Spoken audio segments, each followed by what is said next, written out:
একটা স্পিচ এর সবচেয়ে গুরুত্বপূর্ণ অংশ হলো স্টার্ট। আপনার ওপেনিং যদি দুর্বল হয়, অডিয়েন্সের রিয়াকশন হারানোর সম্ভাবনা বেড়ে যাবে।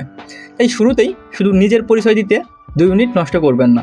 যেমন, আসসালামু আলাইকুম everyone, my name is Parash, today I am going to talk about public speaking. এটা ভুল নয়, কিন্তু এটা খুব প্রেডিক্টেবল। এর বদলে একটা প্রশ্ন করুন, একটা সারপ্রাইজিং স্টেটমেন্ট দিন, অথবা একটা ছোট গল্প শুরু করুন।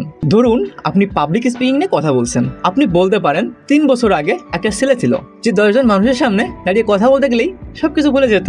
আজ সে প্রতিদিন হাজার হাজার মানুষের সামনে কথা বলতে পারে। কিন্তু তার এই ট্রান্সফরমেশনের সবচেয়ে গুরুত্বপূর্ণ ছিল না তার ভয়েস, ছিল তার একটা সিদ্ধান্ত। সে ঠিক করেছিল ভয় চলে যাওয়ার অপেক্ষা করবে না, ভয় নিয়েই শুরু করবে। এখন অডিয়েন্সের প্রশ্ন, তার কি হয়েছিল, সে কিভাবে বলতে গেল? এটাই স্টোরি টেলিং এর পাওয়ার। স্টোরি টেলিং এর মূল উদ্দেশ্য, স্টোরি টেলিং মানে শুধু গল্প বলা নয়।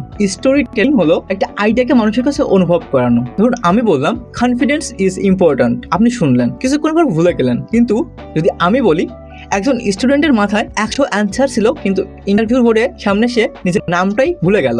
এখন আপনি সিচুয়েশনটা দেখতে পারছেন। এটাই স্টোরি। স্টোরি টেলিং এর 1 নম্বর rule, story must be relevant. Public speaking শেখাচ্ছেন, তাই স্টোরি বলবেন পাবলিক স্পিকিং এর সম্পর্কিত। গল্প সুন্দর বলে গল্প বলবেন না, গল্পের একটা কাজ থাকতে হবে। গল্প শেষ হওয়ার পর অডিয়েন্সের মনে মেসেজ পরিষ্কার হতে হবে। Number 2, keep it simple and short. একটা গল্প যদি 15 মিনিট চলে, মূল লেসন মাত্র 20 সেকেন্ড হয়, তাহলে গল্পটা আপনার মেসেজকে সাহায্য করছে না, বরং মেসেজকে হত্যা করছে। তাই গল্পের মধ্যে শুধু ডিটেলস রাখুন যেগুলো স্টোরি এর পারপাস সার্ভ করে। And number 3, eliminate not essential details. Rule number 4, message reemphasize করুন। গল্প শেষ, তারপর অডিয়েন্সকে মেসেজ মনে করে দিন।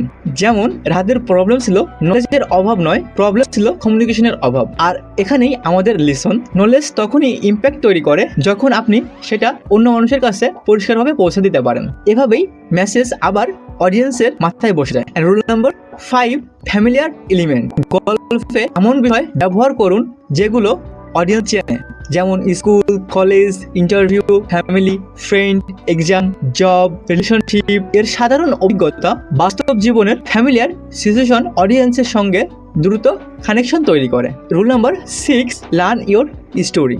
আপনার স্টোরি মুখস্থ করার মানে প্রতি শব্দ মুখস্থ করা নয়। আপনি স্টোরি এর beginning, conflict, turning point, lesson, এই স্ট্রাকচার মনে রাখুন। তাহলে শব্দ একটু পরিবর্তন হলেও স্টোরি ভেঙে যাবে না।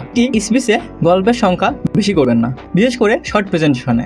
1 বা 2টি স্ট্রং স্টোরি অনেক সময় 5টি অ্যাভারেজ স্টোরির চেয়ে বেশি পাওয়ারফুল হয়, কারণ আপনার উদ্দেশ্য গল্পের সংখ্যা বাড়ানো নয়, মেসেজের ইম্প্যাক্ট বাড়ানো। কিন্তু এখন পর্যন্ত আমরা একটা বিষয় নিয়ে কথাই বলিনি।